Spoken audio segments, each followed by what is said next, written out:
revelación a todos nosotros y me puso una palabra que les quiero decir a ustedes.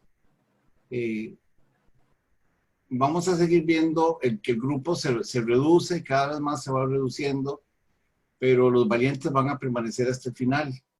Escudriñar la palabra de Dios no es fácil. No es fácil cuando uno lo quiere hacer en sus fuerzas. Pero cuando uno deja que el Espíritu Santo sea el que mueve toda esa fibra que tenemos nosotros en nuestro interior, la luz va a salir.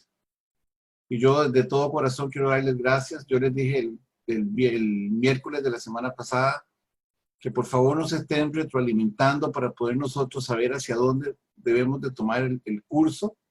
Yo les decía que aquí hay personas que muchos que conocen muchísimo, otras personas están empezando, otras van por la mitad, pero yo necesito que ustedes nos orienten a nosotros para poder nosotros enrumbarnos de una manera propia, para que ustedes así lo entiendan.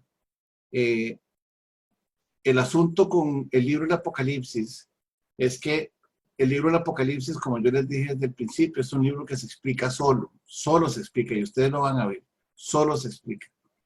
Pero la forma en que lo queremos enseñar también implica mucho de conocer el Antiguo Testamento.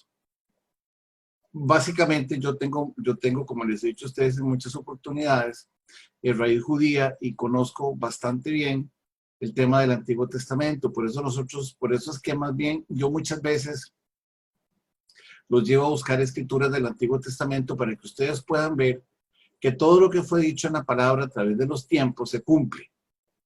Y evidentemente el estudiar el Antiguo Testamento, estudiar el libro del Apocalipsis no es un libro para saber más. Es un libro para saber qué le va a pasar a los pecadores cuando ustedes se estén enfrentando al tribunal de Cristo. Ya nosotros fuimos y nosotros debemos de rendir cuentas por lo que hicimos. Y el conocer la palabra de Dios, como lo vamos a ver más adelante en Apocalipsis 1:3, cuando dice el Señor, dichosos los que leen y oyen el libro, las palabras de este libro, porque nosotros tenemos la capacidad de entenderlo. Pero bueno, también sé que han sido días difíciles para ustedes porque los hemos metido en muchas parábolas. Mateo 24 es un libro que no es fácil la primera vez. Después es un libro muy familiar y ya uno lo va a manejar bastante bien. Ustedes se van a dar cuenta de eso. Las notas ya se las mandamos. También les dimos una nota del orden secuencial de los eventos del Apocalipsis. El próximo viernes, nada más a manera de referencia, les voy a estar enviando las notas de Mateo 9, 24 al 27, que es la profecía. Muy bien, nos vamos a concentrar en Mateo 13.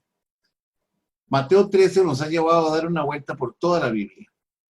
Mateo 13, empezamos nosotros hablando de que Jesús había salido del templo y de que él había salido a predicarle a los gentiles. Estudiamos también quién era el ave.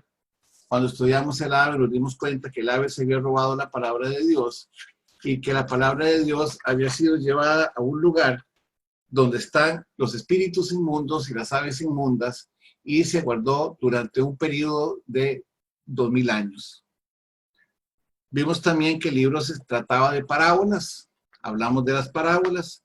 También vimos nosotros, empezamos a estudiar la semilla del sembrador, explicamos varias veces la palabra del sembrador, y hoy me voy a concentrar básicamente en las escrituras que hablan sobre la corrupción del reino. Por eso fue que nosotros hemos dado muchas vueltas ahora por el libro del Apocalipsis. Hablamos de la gran ramera, hablamos de la caída de Babilonia, hablamos de la persecución de Satanás sobre el pueblo de Israel, hablamos un poquito del anticristo, hemos hablado también de lo que Jesucristo dijo que iba a acontecer con el pueblo de Israel en Mateo 24. Por esto es para que ustedes tengan una referencia de que cuando uno trata una sola parábola del libro de la Biblia, y en este caso Mateo, porque yo les decía a ustedes algo importante y quisiera que lo tengan presente de aquí en adelante en todos los libros, en todos los estudios que nosotros hagamos. El libro de Mateo fue un libro que fue escrito para los judíos, para el pueblo judío. Y el libro de Mateo hace referencia a Jesucristo como el león de la tribu de Judá. Entonces, ese es el libro de Mateo. Por eso yo me baso en el libro de Mateo. El segundo libro es el libro de Marcos. El libro de Marcos es escrito a los romanos. Y una de las características que tiene el libro de Marcos como el libro de Juan es que no tienen una genealogía, porque para un judío que usted no le diga de dónde venía Jesús, que empezaba con Abraham, de Abraham a David y de David a Jesucristo, pues no hubiera tenido ninguna importancia. En el libro de Lucas, no he terminado de hablar de Marcos, pero en el libro de Lucas tenemos una genealogía, y la genealogía para los griegos, que eran pensadores, tenía que empezar desde Adán. Entonces la genealogía que se monta es desde Adán hasta llegar nuevamente a Jesús.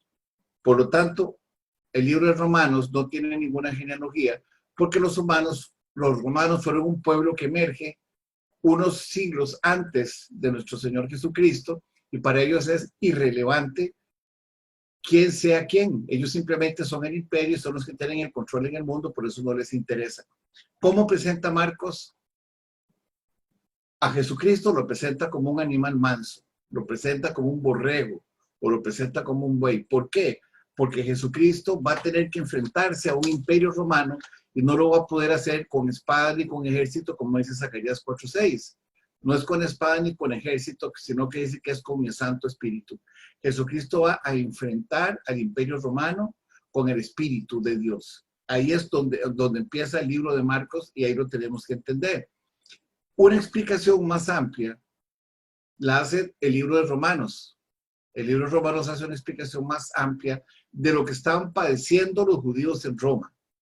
Y obviamente todavía más amplia es cuando se escribe el libro de los Hebreos, y el libro de los Hebreos le dice a los judíos que no hay ninguna situación difícil para un judío, ni tampoco contradictoria con su doctrina, para que ellos se conviertan del judaísmo al cristianismo.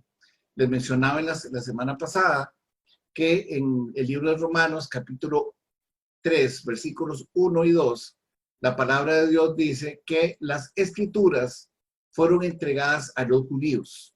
A ellos les corresponde. Por eso es importante entender la nación judía y la nación de Israel. De hecho, les quiero decir, nosotros estudiamos en Mateo 21,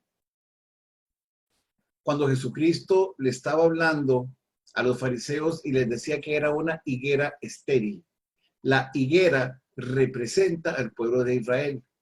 Y estéril significa que habían corrompido tanto la palabra de Dios que cuando Jesucristo llegaba, Él les decía, y eso lo vimos aquí, todo el tiempo, de que Él era la persona que les venía a hacer una corrección a la palabra de Dios. Y entonces los denominó como la higuera estéril. O sea, era una higuera que no daba fruto. Pero resulta que en Mateo 24, en la última parte que nosotros estuvimos estudiando, dice que los tiempos finales llegarán cuando la higuera esté pronta a florecer. Entonces, todos estos significados son importantes. Cuando la higuera está pronta a florecer, significa que el tiempo final ya vendrá. Entonces, a través del estudio del libro de Mateo con el libro de Marcos, nos damos cuenta nosotros que todos los libros de la Biblia fueron escritos por judíos. Vamos a ver, el libro de Marcos, ¿de quién era discípulo Marcos? Marcos inicialmente andaba con Pedro, andaba con Pablo. Él tuvo una discordancia o una diferencia con Pablo, y Pablo lo apartó de que siguiera con él, a Marcos. El nombre de Marcos era Juan Marcos. Entonces él se junta con Pedro, y Pedro le empieza a pasar a él, le empieza a producir información para que él escriba el libro de Marcos. Entonces Marcos, según algunos escritores que yo he leído en mi vida, debería llamarse el Evangelio de Pedro, pero Pedro no lo escribió.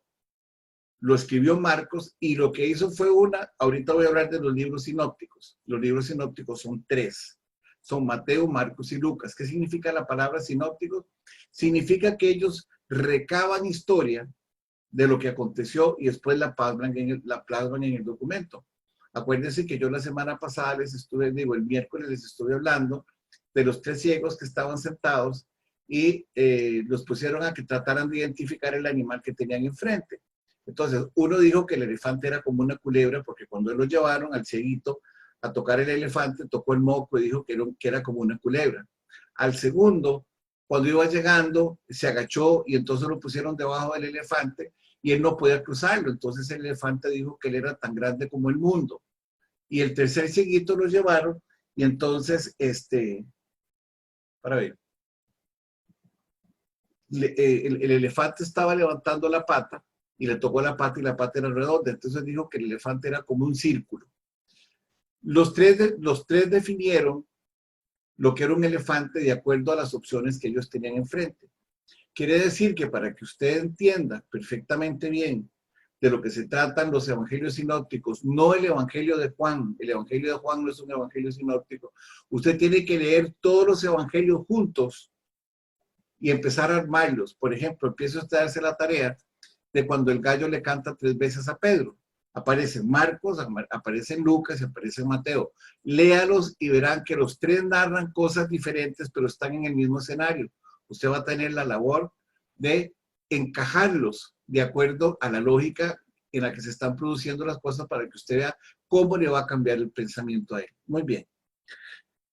El Evangelio de Lucas fue presentado directamente a los griegos y los griegos eran muy pensadores.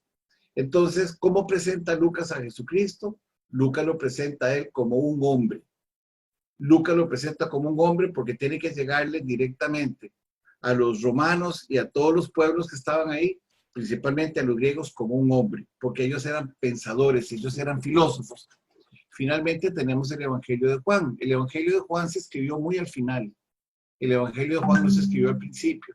¿Por qué fue al final? Porque Dios dijo, Jesucristo tiene la revelación, le da la revelación a Juan, de que los gentiles no estaban considerados. Estaban considerados los romanos, estaban considerados los judíos, estaban considerados los griegos, pero los gentiles no estaban. Entonces se escribe el Evangelio de los gentiles, que es el Evangelio de Juan.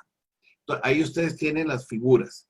Es importante entender que durante todo este periodo de tiempo, después de la muerte de nuestro Señor Jesucristo, todos los libros que fueron escritos en la Biblia fueron escritos por judíos.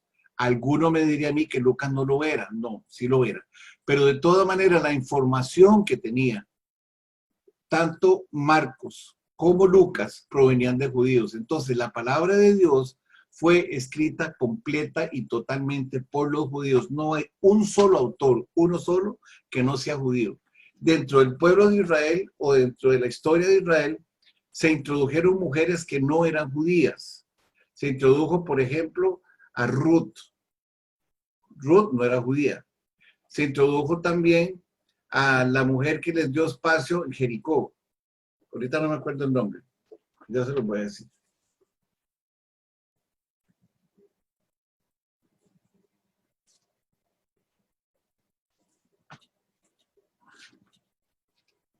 Un segundito. Rahab. Han habido muchas personas que se han introducido, pero todos los personajes que aparecen en la Biblia son judíos. Por eso es importante que nosotros tengamos siempre presente el pueblo de Israel. ¿Y por qué les decía yo esto del pueblo de Israel? Porque cuando nosotros oramos por el pueblo de Israel, para que Dios transforme su manera de pensar, para que Dios transforme toda esa costumbre que ellos han tenido, el pueblo de Israel va a llegar a tener más luz y estamos más cerca de que el final se llegue con la parábola que estaba en Mateo 20, con la frase que dijo Jesucristo en Mateo 24, que cuando la higuera esté madura o ya esté floreciendo, es que los tiempos del final se van a acercar. Bueno, para terminar hoy con Mateo 13, Elmer, si querés subamos las notas. Como ya ustedes han tenido mucha información con respecto a esto, ustedes van a ver que se les va a hacer muy, muy fácil, pero muy, muy fácil entender la parábola de Mateo. Vamos a empezar cuando habla de la corrupción del reino. Abajito, Hermes. Ok. Haciendo un repaso, porque lo que vamos a hacer es que vamos a leer la palabra como yo les expliqué a ustedes, poniendo los significados de cada una de ellas a la par. Pero hablaba de la parábola del trigo para la corrupción del reino. Tenemos nosotros un escenario donde empezamos a hablar así. El hombre es Cristo. Y ahí tienen ustedes el versículo que dice, respondiendo él les dijo, el que siembra la buena semilla es el Hijo del Hombre. Cada vez que aparezca la palabra el hombre, estamos hablando de Cristo, el Hijo de Dios. Sigamos, bajemos más. La semilla son los creyentes, son los hijos del reino.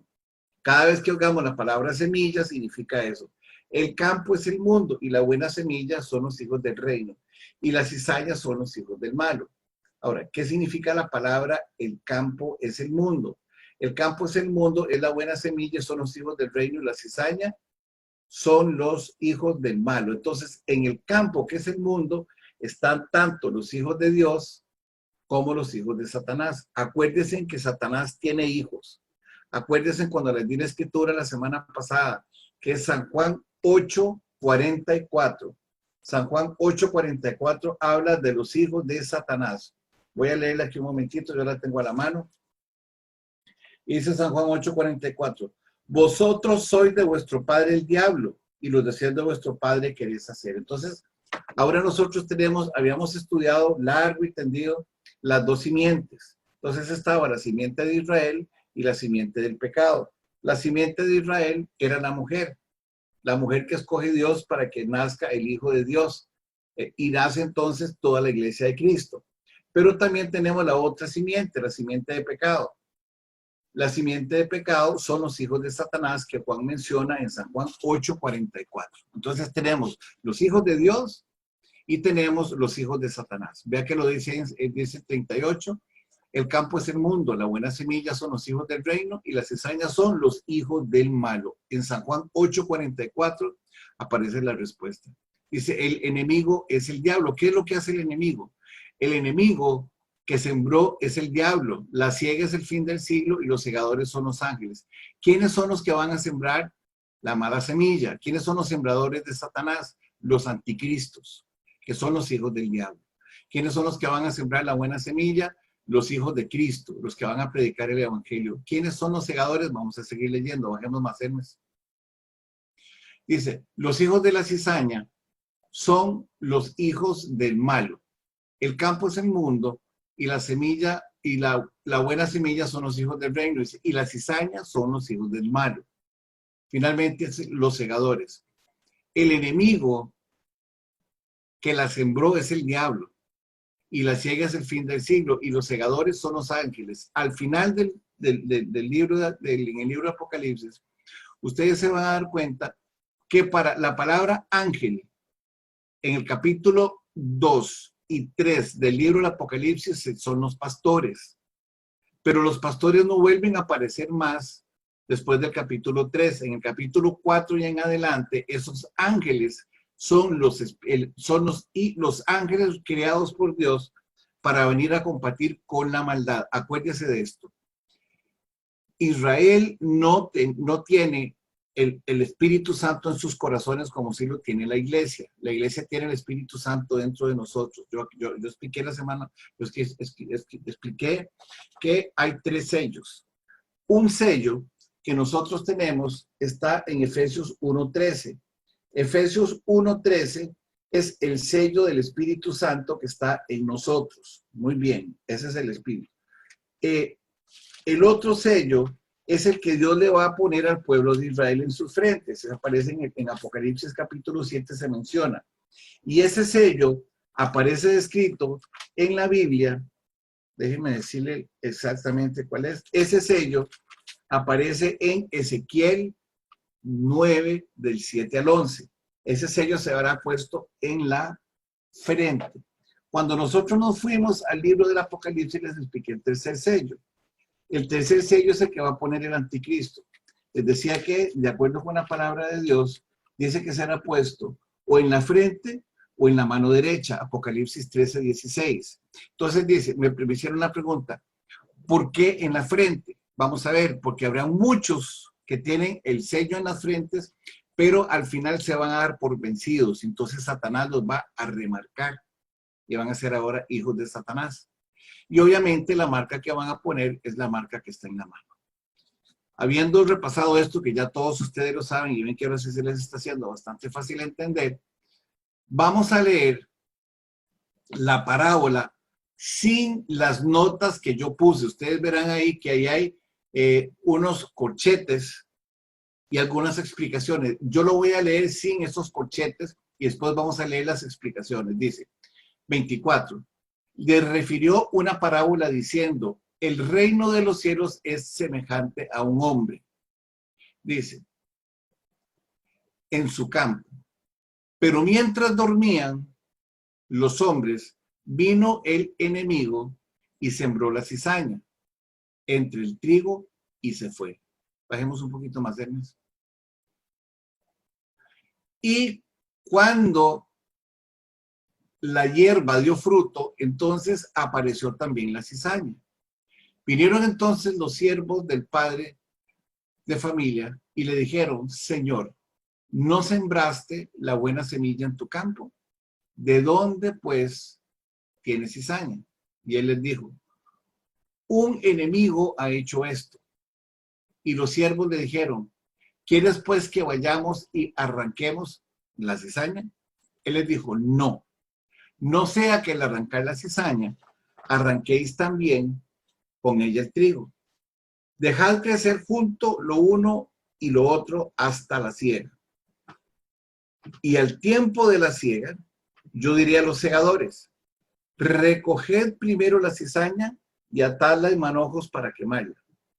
Pero recoged el trigo en el granero. Ok. Eso es, digamos, eso es lo que está escrito en la palabra de Dios. Ahora vamos a ir entendiendo los distintos conceptos que están involucrados para que vean ustedes que la visión que tenemos es completamente diferente. Entonces dice, ahora voy a leer lo que está entre paréntesis y la aclaración. Dice, él les refirió una parábola diciendo, el reino de los cielos es semejante a Cristo, que sembró en los diferentes corazones, los corazones junto al camino, los corazones endurecidos, los corazones entre predegales, los corazones emotivos, los corazones gobernados por los problemas, los corazones que están entre espinos, los que reciben el mensaje y son salvos, pero el afán y el engaño los consume, dice, y los corazones que son la buena tierra y el corazón entendido en la palabra de Dios. Entonces, Cristo viene a predicarle a 4 tipos de personas. 1, los que tienen los corazones endurecidos. 2, las personas que de manera emotiva van y reciben a Jesucristo, pero sus problemas no los dejan surgir. 3, las personas que lo reciben, pero los afanes del mundo los consumen y entonces se devuelven otra vez a hacer lo que estaban haciendo y no dan fruto. Y finalmente, aquellos corazones que sí reciben la palabra de Dios se niegan a sí mismos y entonces empiezan a tomar su cruz. Sigue hablando la parábola y dice, sembró la buena semilla. ¿Qué es la buena semilla? La buena semilla es la palabra de Dios. ¿A dónde siembra la buena semilla? Dice, la palabra de Dios es sembrada en el mundo. Pero mientras dormían, los que estaban durmiendo, que estaban dedicados a los placeres del mundo. Dice, pero mientras los que estaban dedicados a los placeres del mundo, a esos hombres vino el enemigo y les sembró la falsa doctrina. Dice, estando estos entre los cristianos y se fue. Estoy leyendo lo que está entre paréntesis. 26. Cuando salió la hierba y dio fruto, entonces apareció también la cizaña. Vinieron entonces los siervos del padre de familia y le dijeron, Señor, ¿no sembraste buena semilla en el campo? ¿De dónde pues tienes cizaña? Y él les dijo, un enemigo ha hecho esto. Y los siervos le dijeron, ¿quieres pues que vayamos y la arranquemos? Y él les dijo, no. Obviamente les dice que no, porque ¿quién les va a predicar si no somos nosotros? Entonces le dicen, no, no la arranquen. A ellos hay también que llevarlos porque yo soy un Dios de misericordia. Y les dice, no sea que al arrancar la cizaña arranquéis también con ellos al trigo. Dejad crecer juntos lo uno y lo otro hasta que se dé el juicio del trono blanco. Se está refiriendo a los judíos, dice, y al tiempo de la siega, al tiempo de la cosecha, y se vendrán los ángeles, recogerán primero la cizaña, o los hijos de Satanás, los atarán en manos, dice, pero a los que fueron mis hijos, dice, recójanos y pónganos en el granero. Entendido esto, ya la parábola va teniendo razón. Ya sabemos de dónde viene la cizaña. Ya nosotros estamos sabiendo aquí, por ejemplo, términos importantes, quién es el que siembra la semilla. La semilla es Cristo. Sabemos que la semilla es sembrada en 4 corazones diferentes. Jesucristo los define como los que están junto al camino, como los que están entre pedregales, como los que están entre espinos y como los que están en tierra buena. Y él les dice, la semilla es la palabra de Dios. Esa semilla es sembrada en el mundo. El mundo la va a recibir porque el mundo está dormido. El mundo anda disfrutando de los placeres que Satanás le da. Recuerden cuando estuvimos hablando del anticristo y les dijimos que va a ser muy fácil vivir en el tiempo de Satanás, porque lo que Satanás va a hacer es que va a permitirlo todo y todo el mundo se va a sentir un buen ciudadano del mundo. Como les decía, no por ser buenas personas es que nos salvamos, ni tampoco un buen ser humano. Nos salvamos porque Jesucristo está en el corazón de nosotros y Jesucristo es, en definitiva, el que nos va a dar a nosotros la salvación. Él también nos indica que no va a separar a los pecadores de los cristianos, que no los va a separar. En ese momento no va a haber cristianos. En el mundo que estamos ahora, sí habemos cristianos. Y nosotros tenemos la obligación de predicar la palabra de Dios, porque todo esto se está hablando, porque la profecía está hablando en estos momentos de que la iglesia se va a fundar. Y ahora ya al final llegamos nosotros y hablamos del juicio del trono blanco, hablamos de los ángeles y hablamos del fuego. Yo espero que esta parte les quede claro. De todas maneras, yo hice otro documento, resumen, para que todos ustedes entendieran de qué es lo que estamos hablando. Ahí yo dejé una advertencia que es bien importante. Bajemos, ¿sabes? Advertencia, tenga cuidado en la interpretación aquí. No confunda estos símbolos con lo que se usan en la parábola del sembrador. Son distintos. Cada parábola tiene un significado diferente. Por eso nosotros lo vamos a estar explicando y lo vamos aclarando en el mismo versículo. En la parábola del sembrador, la semilla representa la palabra de Dios y el terreno simboliza los diferentes corazones. Muy bien, vámonos a la parábola de mostaza. La iglesia de Cristo no fue llamada a ser mostaza. La iglesia de Cristo fue llamada a ser luz. Entonces lo que vamos a entender a partir de este momento es que se están hablando de las falsas doctrinas. La mostaza significa la falsa doctrina. Nosotros somos la sal de la tierra, no la luz del mundo. La sal de la tierra es permanente. La sal, cuando uno sala los alimentos, como hacían la gente de antes, ellos perduraban durante muchísimo tiempo. Esa es la idea. Y la luz es porque nosotros somos la luz del mundo. Entonces, dice así, voy a leerla, sino que está entre corchetes. Otra palabra le refirió diciendo, el reino de los cielos es semejante a un grano de mostaza, que un hombre tomó y sembró en su campo. A la verdad, vean que dice aquí, esto es importante que lo aclare ahora, dice que un hombre tomó y sembró en su campo. Ese campo está definido en Mateo 4, cuando Satanás está tentando a Jesucristo, le dijo, y esto me fue dado a mí. Las palabras específicas significan, las voy a leer, aquí está en Mateo 4, ya les voy a leer el versículo por si ustedes lo quieren buscar, y lo van a entender más en sus casas cuando lo terminen de leer. Decía en Mateo 4 lo siguiente, dice, Mateo 4, 8, para ver, dice, otra vez le llevó el diablo a un monte muy alto y le mostró todos los reinos y toda la gloria de ellos y le dijo, todo esto te daré si postrado me adorares, le dijo Satanás. Entonces Jesús le dijo, vete Satanás porque escrito está, solamente al Señor tu Dios adorarás. El diablo en ese momento se fue y entonces lo dejó. En Lucas 4 también aparece la misma expresión con respecto a lo del reino. Y Satanás le contestó a Jesucristo de la siguiente manera. Y le dijo, en el 6, le dice, Lucas 4, 6, y le dijo el diablo, a ti te daré todo esto, esta potestad y la gloria de ellos, porque dice, a mí me ha sido entregada y a quien yo quiero la doy. Entonces, ese campo que está ahí, ese campo se está refiriendo al mundo, se está refiriendo y está diciendo Jesucristo, ese campo le fue entregado a él. Ese campo le fue entregado a él. Por eso estamos hablando de la falsa iglesia. Dice, el cual a la verdad es la más pequeña de todas las semillas, pero cuando ha crecido es la mayor de todas las hortalizas. O sea, la iglesia de Cristo no es la iglesia más grande porque es una iglesia espiritual. Nosotros no la vemos. Hay iglesias que en el mundo sí aparecen o parecen ser más grandes, pero no lo son. La iglesia que nosotros estamos hablando es una iglesia espiritual. Nosotros no la vemos. Tengan eso presente. Y la iglesia que están narrando aquí, Jesucristo, es una iglesia que se ve. Nosotros somos la iglesia, nosotros el Espíritu Santo está en nosotros y nosotros no la vemos. Nosotros no sabemos de los 25, los 26 o 27 que estamos aquí reunidos, quién realmente es parte de una iglesia y quién realmente no es parte de la iglesia. Eso solamente Él lo ve.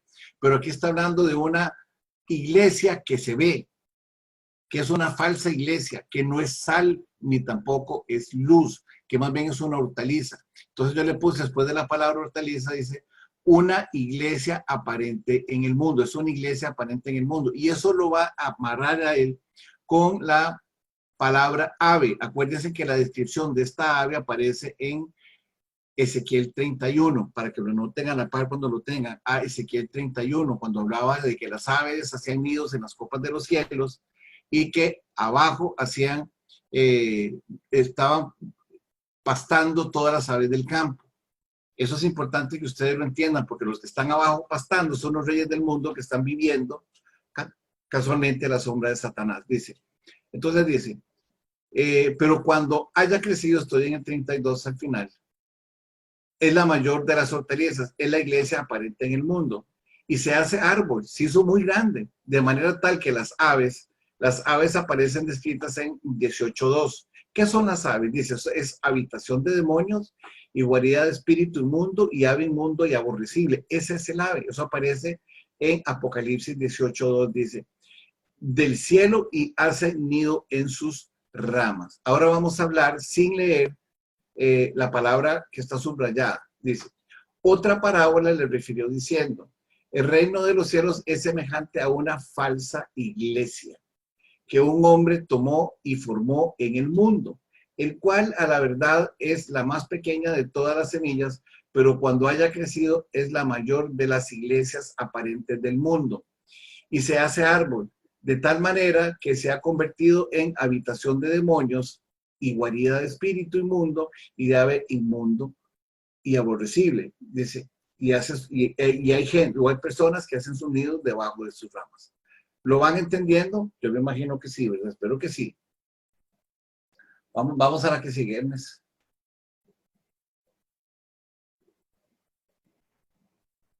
Ok, ahora vamos a ir ahora a otra parábola.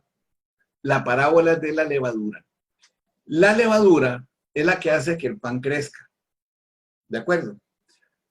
Cuando el panadero tiene la medida correcta del tiempo que tiene que estar el pan dentro del horno, sale un pan exquisito, sale un pan en su punto. Principalmente, por ejemplo, cuando ustedes van a Europa, a Francia o Italia, principalmente a Francia, el pan que ellos tienen es un pan durito, es un pan delicioso que se llama pan francés. No es un pan suave, es un pan duro. Tiene que tener una medida.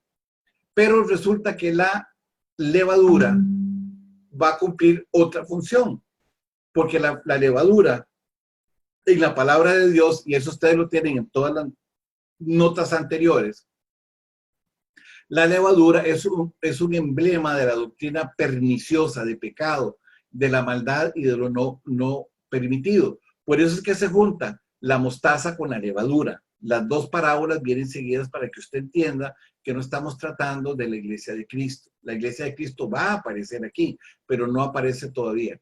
Entonces vamos a leer la escritura tal y como aparece en la Biblia. Reina Valera 1960 dice, otra parábola les dijo, el reino de los cielos es semejante a la levadura que tomó una mujer y escondió en 3 medidas de harina hasta que todo fue leudado. Entonces ahora vamos a leer, vamos a explicar qué significa cada una de esas. El reino de los cielos es este mundo. El reino de este mundo, dice, es semejante a la levadura que tomó una mujer. Acuérdense que nosotros vimos la mujer, habían 2 simientes. Y aquí estamos hablando de la simiente de pecado. Arriba la volvimos a ver otra vez, la simiente de pecado. Dice, la simiente de la maldad. ¿Qué hizo esa mujer? Esa semilla, ¿qué hizo? Escondió en 3 medidas. ¿Qué fue lo que escondió? Escondió la buena semilla, la palabra de Dios en 3 medidas. ¿Qué significan las 3 medidas? Cuando estamos hablando de la harina, estamos hablando del trigo, es harina de trigo. ¿Qué es lo que representa eso entonces? Las 3 medidas significan el tiempo de la iglesia. La iglesia va a tener 2000 años y un milenio. Eso yo se los he dado hasta, dice, segunda de Pedro 3:8, dice, y para el Señor un año es como 1000 años es como un día y un día es como 1000 años. Entonces ahí tenemos 1000 años, tenemos milenios. Y en el libro de Oseas 6:1 y 2, dicen que en el tercer día será redimido el pueblo de Israel. Entonces, los primeros dos representan a la iglesia. Eso es la clase que viene. Entonces, ¿qué se escondió? Escondió el evangelio. Y le dice, ¿de quién? De la harina. De los verdaderos cristianos. O sea, la palabra de Dios se perdió hasta que apareció Martín Lutero y otra vez la volvió a poner a la palestra. Y como les había dicho a ustedes, un papa, Juan XXIII, ordenó que las misas se volvieran a dar a partir del año 1962 o 63. Otra vez ya no se dieran en latín, sino que se dieran en el idioma de cada uno de los lugares. Dice, y fue leudado, fue corrompido. Ahora sí, vamos a leer esta parábola, no leyendo la palabra subrayada, sino que vamos a leer lo que está entre paréntesis. Le dijo, la otra parábola les dijo, el reino de este mundo, que le pertenece a Satanás, es semejante a la simiente de maldad. Dice que escondió la buena semilla, que es la palabra de Dios, dice, y el evangelio durante 3 periodos. Dice, y a los cristianos verdaderos hasta que todo haya sido corrompido. O sea, la palabra de Dios fue eliminada desde Mateo 13:4 hasta el final de los tiempos. Alguien la tiene y se apropió de la palabra de Dios. Dicen que la palabra de Dios fue escrita para la Iglesia Católica y para algunas otras que tienen sus propias Biblias. Eso yo, que me he leído la Biblia muchas veces, honestamente les digo, no me lo he encontrado en ningún lugar. Yo eso no me lo he encontrado. Yo defiendo más bien las tesis contrarias porque la evidencia bíblica que nosotros tenemos es completamente diferente. Ahora sí, vamos a entrar en tema nuevo.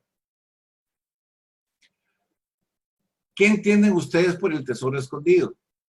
Ya nosotros vimos que Jesucristo en Mateo 21, 22 y 23, Jesucristo vino y regañó profusamente a los fariseos, a los saduceos, a los celotes, a los herodianos. Él los regañó terriblemente, porque ellos no enseñaron nunca la palabra de Dios. Ellos nunca la enseñaron. Y ese pueblo que estamos nosotros hablando aquí era el pueblo de Israel. O sea, Dios escogió al pueblo de Israel. Cuando Dios manda a llamar a Abraham, Él le dijo que de él sería una gran nación. Y nosotros hoy en día, la iglesia, los que hemos recibido a Cristo también, somos injertados en la raíz de los judíos. O sea, quiere decir que todo el Antiguo Testamento se hizo realidad en Cristo Jesús. Y algunas palabras que vamos a ver ahora para que ustedes entiendan.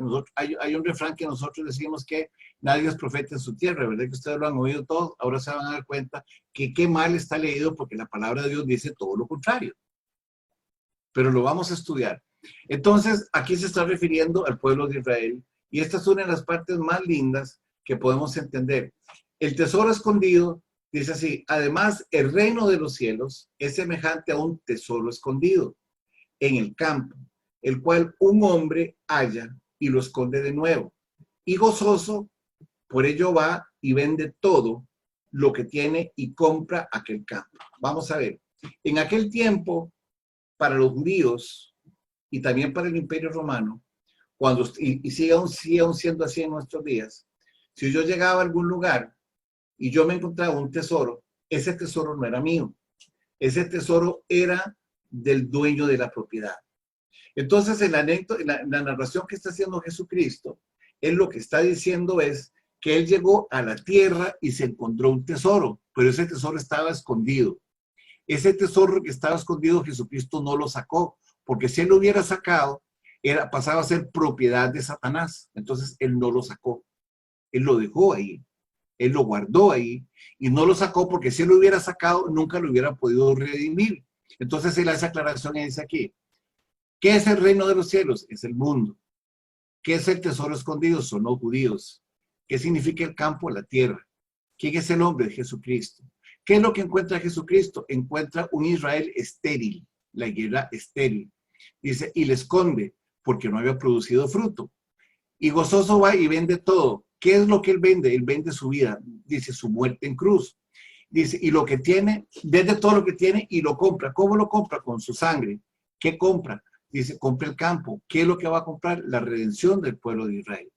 Ahora sí lo están entendiendo, porque todo está impuesto entre paréntesis. Voy a leerlo ahora sin mencionar las palabras. Dice, el mundo es semejante a los judíos en la tierra. Dice, el cual Jesucristo lo encuentra y es un pueblo estéril.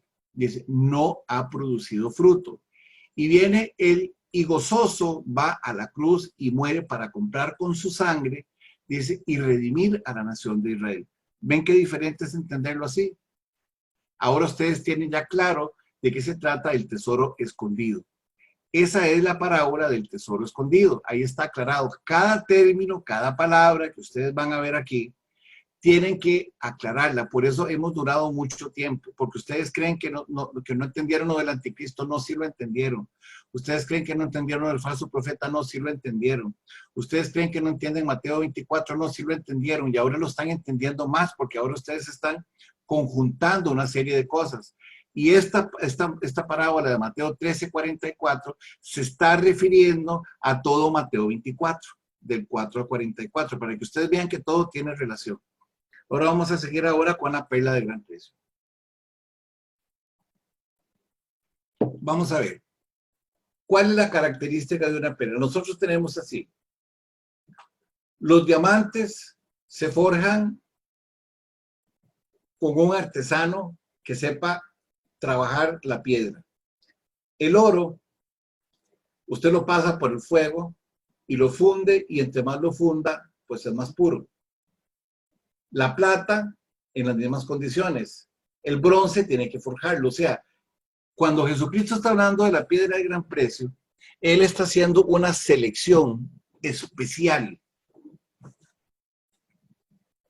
de algo que vaya a representar a la iglesia.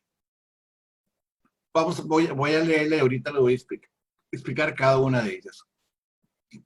También el reino de los cielos es semejante a un mercader que busca perlas, que habiendo hallado una perla preciosa, se fue y vendió todo lo que tenía y la compró. Muy bien, vamos a estudiar eso.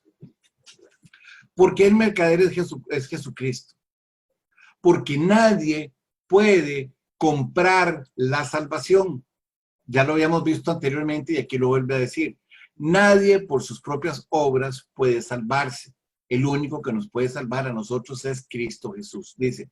Entonces, también el reino de los cielos es semejante a un mercader. El reino de los cielos, aquí tiene una connotación diferente, está representado en Jesucristo. Jesucristo representa ¿a quién? Representa a la iglesia. Vamos a ver la característica de la perla.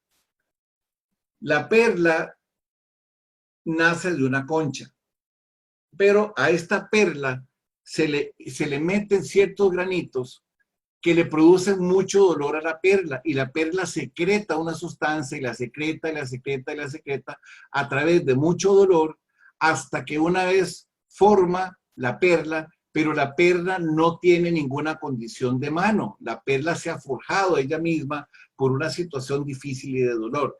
¿Qué representa eso? Eso representa a la iglesia. El único que va a forjar la iglesia no es ningún hombre, no es ningún hombre. El que va a forjar la iglesia es solamente Cristo. Él es el único que la va a forjar. Él se va a introducir en cada uno de nosotros. Y nosotros, pagando el precio, vamos a sufrir, vamos a negarnos a nuestra propia carne para constituirnos en la iglesia de nuestro Señor Jesucristo. Por eso es que cuando estamos hablando de la perla de gran precio, no estamos hablando de ninguna persona, porque Jesucristo no dejó encargada a ninguna persona. La perla es que se incrusta. Estudien ustedes cómo se forma una perla, y entonces ustedes se van a dar cuenta de lo que les estoy narrando, que un granito de arena se mete en la perla y la perla empieza a sufrir y sufrir y sufrir y sufrir, y empieza a secretar sustancias y secreta sustancias con el único propósito de aminorar o amortiguar el dolor. Esa es la iglesia.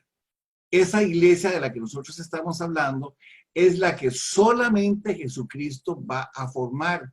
Él dijo, Y nosotros no somos hijos de Dios, ni por voluntad de sangre, estoy parafraseando San Juan 1:13, ni por voluntad de sangre, ni por voluntad de hombre, ni por voluntad de nadie, sino por voluntad de Dios. Esa iglesia que Él forja es la iglesia que Él viene a escoger, pero no es por voluntad de hombre, repito, no es por voluntad de hombre, es por su voluntad. Y esa iglesia no se ve, esa iglesia no tiene un tamaño. Esa iglesia es la que nos hace a nosotros ser la sal del mundo. ¿Qué significa la sal del mundo? Que con nuestro propio testimonio nosotros vamos a ir a predicar el evangelio. Entonces, esta escritura se está refiriendo a la iglesia. La perla de gran precio es la iglesia. Dice que habiendo hallado una perla preciosa, Jesucristo la encuentra, y ahorita vamos a ver varias escrituras, dice, habiendo hallado una perla preciosa, dice, su iglesia, Él fue y vendió. ¿Qué fue lo que vendió? Su vida en una cruz. Él va y muere en una cruz, dice, y compró todo lo que tenía en el campo con su sangre para ganar a la iglesia. Entonces, si yo leo las escrituras, y ahora voy a aclarar más el concepto de que nosotros somos las perlas, dice aquí, voy a leerlo solamente con lo que está entre paréntesis, dice, también el reino de los cielos es semejante a Jesucristo, dice, que busca a su iglesia. Y habiendo hallado la iglesia, fue y vendió su vida dice, vendió su vida, que era todo lo que tenía. Esa es la parafraseada, la perla de gran precio, de acuerdo a lo que nosotros en estos momentos estamos estudiando. Ahí usted la tiene ya clara. ¿Qué es la perla de gran precio? La perla de gran precio es la iglesia. Voy a ver algunas de las características de la iglesia. Dice aquí, que y habiendo hallado una perla preciosa, lo ven en el versículo 46, y habiendo hallado una perla preciosa. ¿Quién es esa perla preciosa? Vamos a desglosarlo. Sigamos bajando. Juan, Hermes. Ahí, muy bien. Vamos a ver. Cuando él halla la perla preciosa, usted no puede ir a comprarla porque usted no tiene cómo pagar su salvación. No tiene cómo comprarla. La salvación es un regalo que Él nos da a nosotros, es por gracia. Pero Él sí dejó encomendadas obras para nosotros.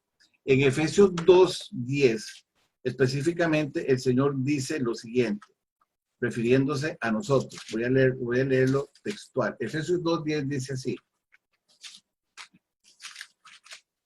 Dice, voy a leer 8, 9 y 10. Dice, 8. Porque por gracia sois salvos, por medio de la fe.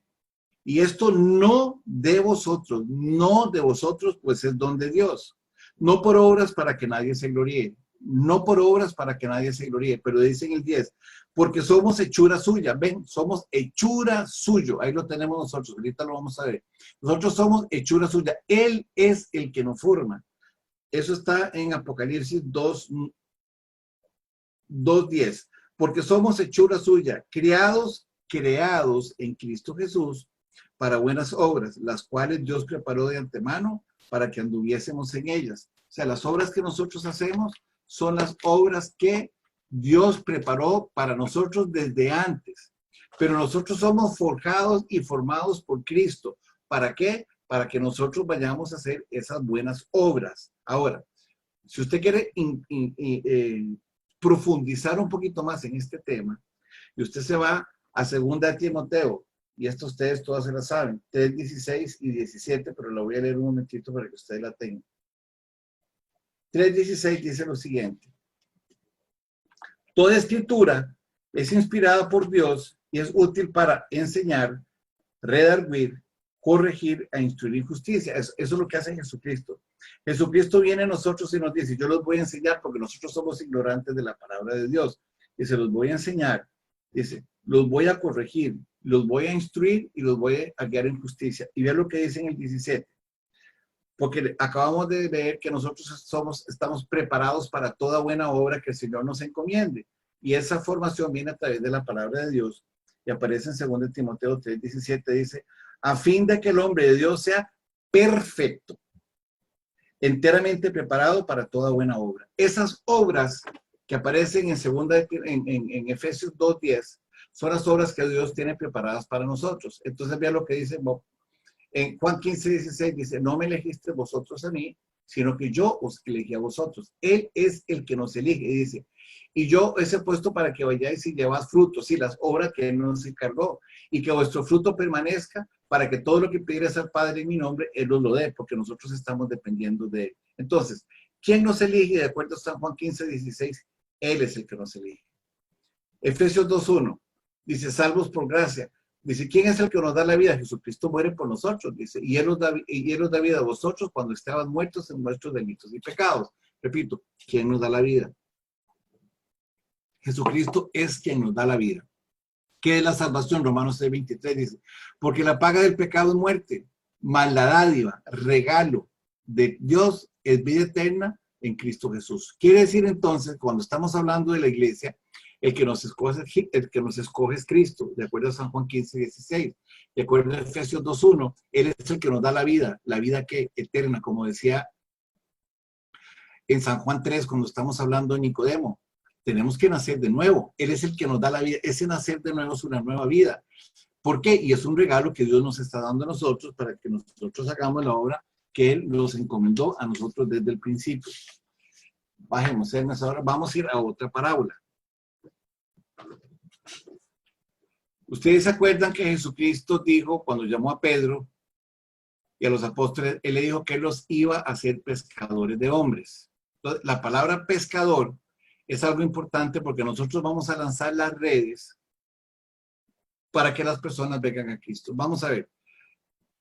Dice la parábola de la red echada al mar. ¿Qué significaba mar? Ya lo vamos a ver. Entonces dice así. Asimismo, vamos a leerlo de seguido. Asimismo, el reino de los cielos es semejante a una red que echada en el mar recoge toda clase de peces. Y una vez llena, la sacan a la orilla y sentados recogen lo bueno en cestas y lo malo lo echan afuera. Así será el fin del siglo. Saldrán los ángeles y apartarán a los malos de entre los justos. Bajemos, Hermes. Dice, y los echarán en el horno de fuego, y allí será el lloro y el crujir de dientes. Muy bien. Como ustedes ya han visto mucho de este tema, ya ustedes vieron el trono blanco, tienen una referencia al trono blanco, tienen una referencia al tribunal de Cristo. Ya él me ha enseñado bastante de este tema. Ahorita va a quedar un poquito más claro. Dice, asimismo, el reino de los cielos es semejante a una red. Cuando usted lanza la red al mar, usted va a tener la cosecha. Entonces, la red significa la cosecha. Significa lo que usted va a recoger producto del trabajo que se hizo. Dice, y echada en el mar, ¿qué significa la palabra mar? Ya lo habíamos visto en el libro de Apocalipsis 17:5. Dice, naciones y tribus, pueblos y lenguas. Que recoge toda clase de peces. ¿Quiénes son los peces? Los peces somos los habitantes del mundo. Esos son los peces. Dice, y una vez llena la sacan a la orilla y sentados recogen lo bueno en cestas, que son la buena semilla, los que tienen el trigo, dice, y lo malo lo echan afuera. ¿Quién es eso? Ese es el juicio del trono blanco, que ya lo explicamos. Se van a abrir los libros, que eran 8 libros. ¿De acuerdo? Era el libro de la conciencia, el libro de las palabras, el libro, etcétera. Eran 8 libros. Dice, y el libro de la vida. ¿Quiénes iban a estar en el libro de la vida? En el libro de la vida iban a estar aquellos que creyeron durante la tribulación en Cristo Jesús. La iglesia creyó, sí. La iglesia está en el libro de la vida, sí, pero ya fue llevada al cielo. ¿Ok? 49. Dice, así será el fin del siglo, el fin del mundo, el fin del milenio, cuando se va a dar el juicio. Dice, saldrán los ángeles y apartarán de entre los justos, dice, y los echarán, dice, apartarán a los malos de entre los justos. Dice, los malos de entre los justos significa aquello cuando hablaba también de Lucas, de las cabritas, Juan, perdón, de las cabritas y las ovejas, los buenos y los malos, dice, y los malos los echarán en el horno de fuego, que es el lago de fuego. Así será el lloro y el crujir de dientes, dice. Así será el lloro y el crujir de dientes. Ahora sí, vamos a leerlo solamente leyendo lo que está en amarillo. Empecemos desde arriba, Hermes, otra vez. Dice, asimismo, el reino de los cielos producirá una cosecha. Dice, que será entre las naciones y las tribus y las lenguas, y se recogerán del mundo, dice, toda clase de peces. Dice, una vez llena, los sacan a la orilla, y sentados Los ángeles los sacan de los cestos, dice, y los buenos irán al juicio del trono blanco y serán condenados, y los buenos serán libres porque están en el libro de la vida. Así será el juicio final, dice, al fin del milenio. Vendrán los ángeles y apartarán a los malos de los justos, dice. Y los malos serán echados en el lago de fuego y allí será el lloro y el crujir de dientes, donde estarán Satanás, el anticristo, el falso profeta, la tierra, el cielo, el Hades y los pecadores. Entonces ya entendemos ahora lo que es la parábola de las cosechas, que ya también había sido explicada por Hermes. ¿De acuerdo? Que es el tribunal de Cristo. Ahora vamos a ir a otra parábola, que se llama los tesoros viejos y nuevos. Cuando nosotros estábamos hablando en San Juan 2 de los odres viejos y los odres nuevos, esa parábola tiene referencia con esta, porque vamos a entender aquí. El pueblo de Israel era el odre viejo, era el Antiguo Testamento, y la iglesia es el odre nuevo, que aparece en el Nuevo Testamento. Entonces, mira lo que dice aquí. Jesús les dijo, ¿habéis entendido estas cosas? Y ellos respondieron que sí. Y él les dijo, por eso está escrito, por eso todo escriba docto en el reino de los cielos es semejante a un padre de familia. Ese padre de familia ya lo estudiamos nosotros en Mateo 24, por eso es importante repasar las lecciones, porque si nosotros no entendemos, si nosotros no estudiamos lo que vamos leyendo, entonces va a quedar un poquito complicado que ustedes sigan entendiendo todo esto. En Mateo 24 decía lo siguiente. Dice que el buen padre, dice Mateo 24, 43 y 44, que lo vimos la clase pasada, dice, ¿sabe de esto pues que si el padre de familia supiese a la hora que el ladrón habría de venir, velaría y no dejaría minar su casa? Ese padre de familia es Cristo, Él nos advirtió a nosotros. Dice 44, por tanto también vosotros estad preparados, porque el Hijo del Hombre vendrá a la hora que no pensáis. Y aquí le está diciendo lo siguiente, dice, por eso todo escriba docto en el reino de los cielos es semejante a un padre de familia, que es Jesucristo, hablándole a la iglesia, que saca de su buen tesoro, tanto del Antiguo como del Nuevo Testamento, cosas viejas para mostrar. Si yo leo esta parábola, por eso es que la ley no se cumple. La ley se cumple, la ley no se cancela. Dice el 51 lo siguiente. Dice, Jesús les dijo, ¿habéis entendido todas estas cosas? Ellos le respondieron, sí. Y él les dijo, por eso todo escriba docto en el reino de los cielos es semejante a Jesucristo que guarda su iglesia. Y de ella saca cosas nuevas y cosas viejas. No va a dejar todo aquel que crea en él, judío que crea en él y gentil que crea en él, va a ser salvo. ¿Ok? Muy bien. Vamos a seguir adelante. Nazaret. Aquí viene ahora algo muy importante y es algo que el mundo va a sacar. Jesucristo dijo que se burlarían de nosotros y que nos llamarían locos. Sí, yo sé que aquí en el grupo en el que nosotros estamos hay gente que sabe y conoce muchísimo la palabra de Dios. Pero cuando usted llega donde cierta gente le preguntan a usted que si usted estudió. Y si usted les dice que usted no estudió, que el Espíritu Santo se lo reveló, entonces no le hace caso. ¿Por qué? Porque Satanás se ha encargado de minimizar o de ridiculizar a las personas que por fe y por la revelación del Espíritu Santo conocen la palabra de Dios. Y eso es exactamente lo que se va a narrar aquí. Dice así, aconteció que cuando Jesús terminó estas parábolas, ya que no estamos en parábolas, estamos hablando de él, dice, se fue de allí, dice, y venido él a su tierra, y aquí, a partir de este momento, es que él empieza a pelear con todos los fariseos y los saduceos. ¿Se acuerdan? Ya todo lo que nosotros vimos en Apocalipsis 21, 22 y 23. Dice, y venido a su tierra, les enseñaba en la sinagoga de ellos, de tal manera que se maravillaban y decían, ve lo que decían ellos, ¿de dónde tiene esta sabiduría y estos milagros? O sea, no le creyeron. Acuérdense que cuando nosotros estuvimos hablando en Mateo 21, Jesucristo se enojó porque la casa estaba llena de corrupción y no había ninguna sabiduría. Y cuando él sale de ahí, cuando él echa a todos los mercaderes que estaban en ese lugar, se empiezan a hacer milagros. Y entonces ellos, con tal de ridiculizar a Jesucristo, y ahorita lo van a ver más adelante, dice, y aconteció que cuando Jesús terminó estas parábolas, dice, vino y venido a su tierra les enseñaba en la sinagoga. Y ellos de tal manera que se maravillaban y decían, ¿de dónde tiene toda esa sabiduría y milagros? ¿Qué significa esta sabiduría y milagros? La pregunta popular de aquellos que no conocen a Cristo, pero que confrontan. O sea, la gente no sabe ni lo que les está diciendo, pero los confronta. Esa es la actitud. Entonces dice aquí, aconteció que cuando Jesús terminó estas parábolas, se fue de allí. Y venido a su tierra les enseñaba en la sinagoga de ellos, de tal manera que se maravillaban y decían, ¿de dónde tiene tanta sabiduría milagros? Y se preguntaban unos a otros, dice, ¿de dónde ha adquirido tanto conocimiento? Pero no sabían y sí peleaban con él. Eso es lo característico, eso es lo típico que Jesucristo se encontró. Ahora vamos a tener una tremenda revelación. Es la parte que sigue y aquí vamos a concluir. Bajemos un poquito, Ernest.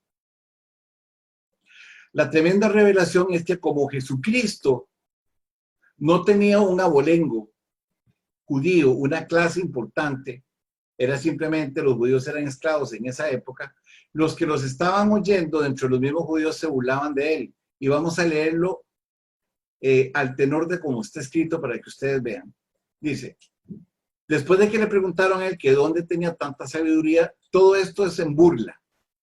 Se van a burlar de él y dice, ¿no es este el hijo del carpintero? ¿No se llama su madre María y sus hermanos Jacobo, José, Simón y Judas? Y voy a agregarle un poquito más. Entonces le dice, ¿no están todos sus hermanos con nosotros? ¿De dónde pues tiene todas estas cosas? ¿De dónde pues tiene todas estas cosas? O sea, le estaban preguntando, ¿a dónde fue a estudiar? Él no sabe, porque los fariseos y todos los demás sí habían estudiado mucho tiempo la palabra de Dios. Lo que no sabían era que Jesucristo era Dios. Dice, y se escandalizaban de él, porque no se podían responder. Y Jesús les dijo, vea lo que dice aquí, no hay profeta sin honra, sino ¿a dónde? En su propia tierra y en su casa. Entonces, cuando dice la gente que nadie es profeta en su tierra, como que no han leído la palabra de Dios. Parece que no la han leído. Dice, y se escandalizaban diciendo, pero Jesús les dijo, no hay profeta sin honra, sino en su propia tierra y en su casa. La profecía que está establecida en la palabra de Dios es única y exclusivamente revelada a la iglesia, a nadie más. Y cuando la palabra no es revelada, Jesucristo lo percibió porque no había ni un solo síntoma de fe, dijo, y no hizo allí muchos milagros a causa de la incredulidad de ellos, a causa de la incredulidad de ellos. Repito, entonces, vamos a leerlo así. ¿No es este el hijo del carpintero?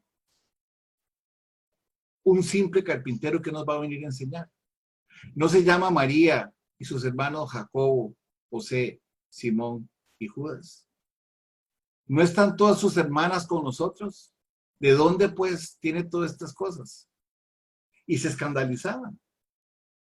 Pero Jesús les dijo, no hay profeta sin honra, sino en su propia tierra y en su casa, porque él sabía que los judíos sí lo estaban entendiendo, pero que lo negaban. Y se refería a la iglesia. Dice, no hizo allí muchos milagros a causa de la incredulidad de ellos.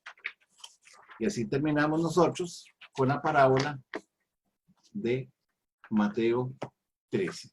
Pregunta, ¿entendieron?